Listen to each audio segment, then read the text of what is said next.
One aspect of SQL Server that I want to point out that can be a little confusing just based on the terminology, and I'll use it in this course, and that is the concept of default and named instances. Now, a default instance is when I just simply install SQL Server onto a computer. That instance of SQL Server takes on the name of the computer. In this example, and I'm going to go to registered servers, and I'll show you. When I first installed SQL Server, the name of this particular machine is LSBRG. That's a shortened version of Leesburg.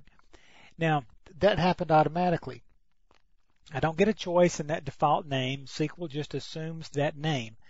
Now, as soon as that installation is complete, I can kick off the setup program again or put the SQL disk back in the disk player and let it auto run and start a new install. And this time on the install I can tell it that it's a named instance, and I give the SQL Server a name, and from that point on there's actually two SQL databases running on this box, and the second one has whatever name I gave it, and the way I reference it is LSBRG \mark. Now over here in the Object Explorer, in the Management tool, and you'll see this a little bit later on, notice I can expand and see that.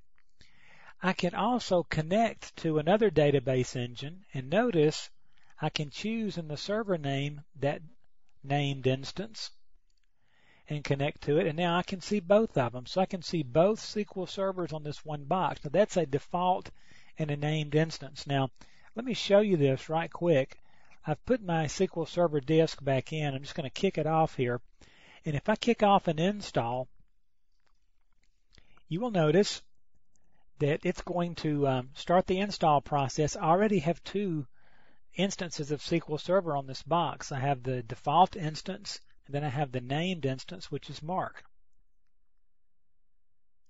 Okay, so let's kick off the installation. And you're going to see it go through the standard process for installing SQL Server.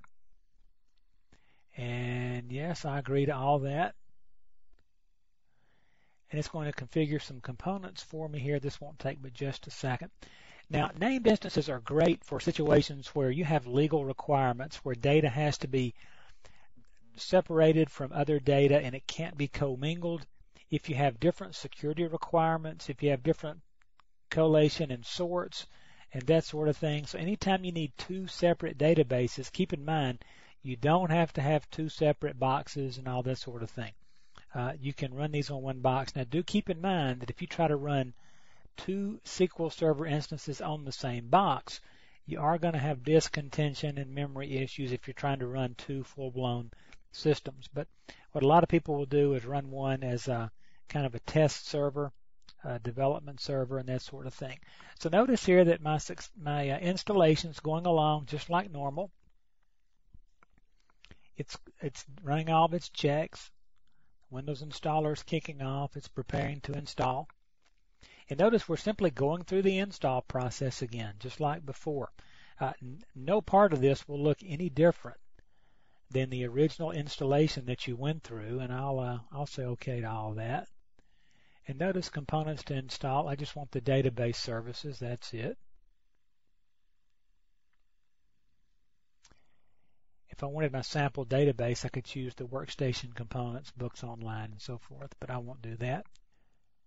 Now, notice right here, this is the difference. Default instance or named instance. I want to do a named instance, and so I could call this one Bob. And if I continue from here, I can see I'll have another SQL Server named Bob. Now notice I can check my installed instances, and there's my basic default installation. There's my named instances already there. And so now I can go back and choose and add another named instance if I'd like of Bob.